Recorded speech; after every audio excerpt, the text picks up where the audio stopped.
ton départ, très honnêtement, parce que je commence à avoir l'habitude à force avec les années quand même, hein, C'est ça. on n'apprend pas aux vieux singes à faire la grimace, en tout cas Exactement. plus maintenant. Qu'est-ce qu'il en pense, monsieur Zira? Eh ben écoute, Monsieur Zira, il pense que Tristan a quitté l'aventure parce que justement il est en couple à l'extérieur et qu'il pouvait pas créer de relation dans le programme. Et c'est important quand on fait de la télé.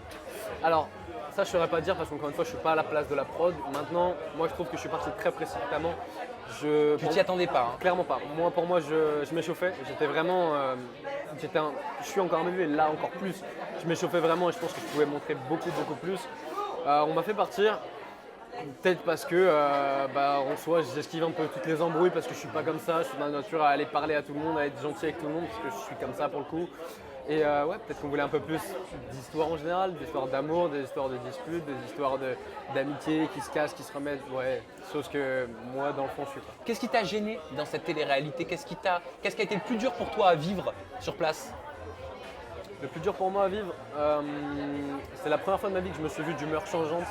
C'est-à-dire c'est la première fois de ma vie que je me suis senti, je suis le premier à tout positiver tout le temps, à dire à ma communauté tout le temps de se réveiller avec la musique, de crier, d'enjoy sa vie. Et là je me suis vu changer, je me suis vu des jours me lever et être dégoûté de la vie en mode faut y aller genre.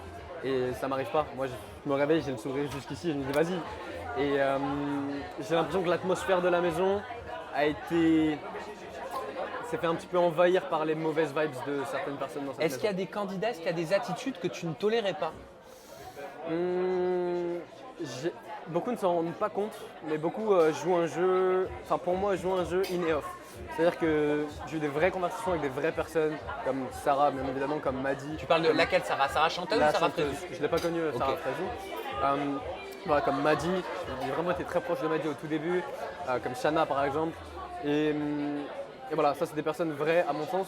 Et en l'occurrence, j'ai vu des fois des personnes différentes in et off caméra et j'ai compris que ouais, en fait, caméra là, caméra pas là, t'as un masque qui tombe. C'est-à-dire que tu es en train de dire que Shanna était différente Ah non, en in dans non, off, justement. Maddy était différente? Non, justement, ça c'était mes trois chouchous qui Ah pour moi sont d'accord. restés J'ai mal vrais. capté. Donc pour toi, avec moi Shanna tout et ça. Maddy, elles sont pareilles avec toi en off qu'elles l'étaient en Shanna, in. Maddy, Sarah, c'est les mêmes. In, off, ce que tu veux, c'est vraiment des personnes adorables, les trois. Et Sarah chanteuse, hein? ouais, Sarah chanteuse. Pareil Ok. hors caméra, pareil.